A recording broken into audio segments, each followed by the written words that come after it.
waa'ee keetiif guyyaa guutuu ni ajjeefamna, akka hoolota qalamaniis lakkaa'amneerra.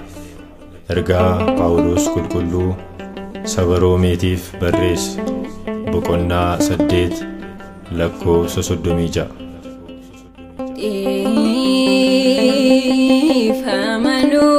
Dhiifamanuuf busii yaa Gooftaa jaalala cubbuu keenya dhiisi nu maarii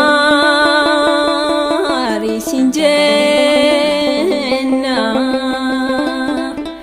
yoo nuti cimillee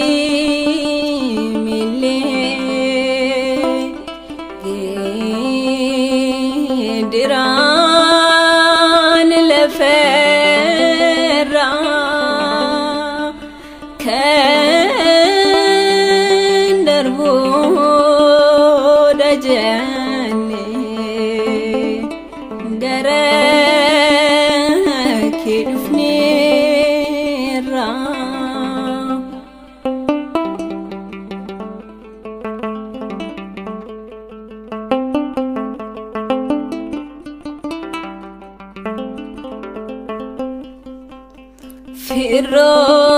Firoo fira isaa jibbee abbaanis ijoollee isaa walii galcheen dhibeera. Obdiin jaalala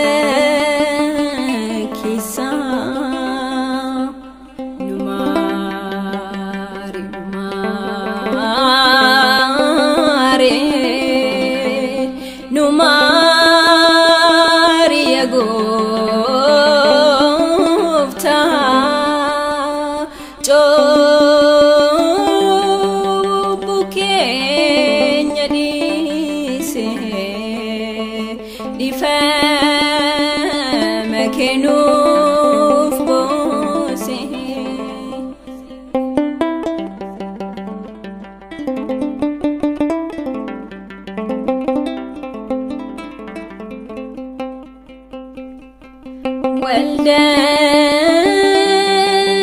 Waldanda'uu dadhabee hundoo boolla qopheessaa isa wajjin nyaate boolee amiin borise kaasa.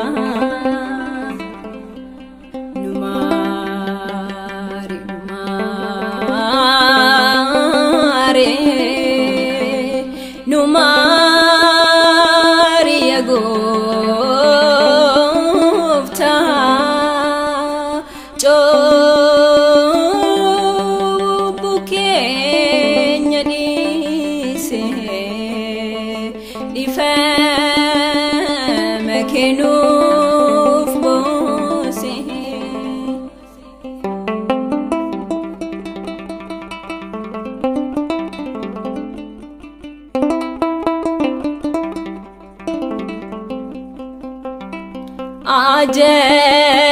Ajaja kee dagannee biyya lafaaf bitamnee bara murtoo sanaaf nu toomaan qophoofne.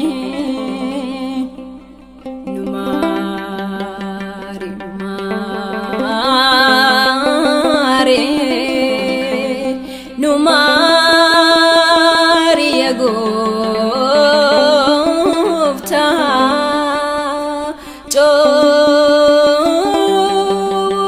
keenya dhiisee dhiifama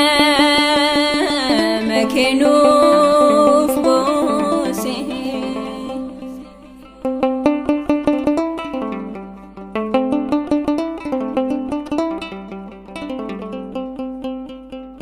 Saba kee akka horii qalee diinni albeesaan mana kifloota kee gubuun daranaa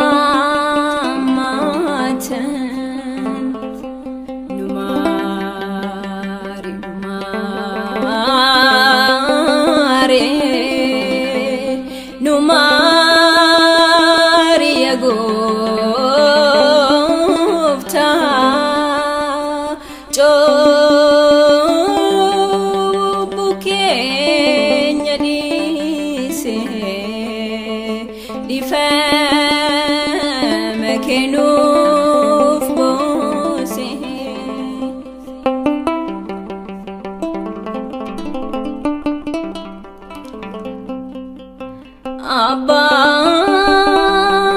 balleessinirra seera kees cabsinirra nu maarisi kadhanna gooftaa yabba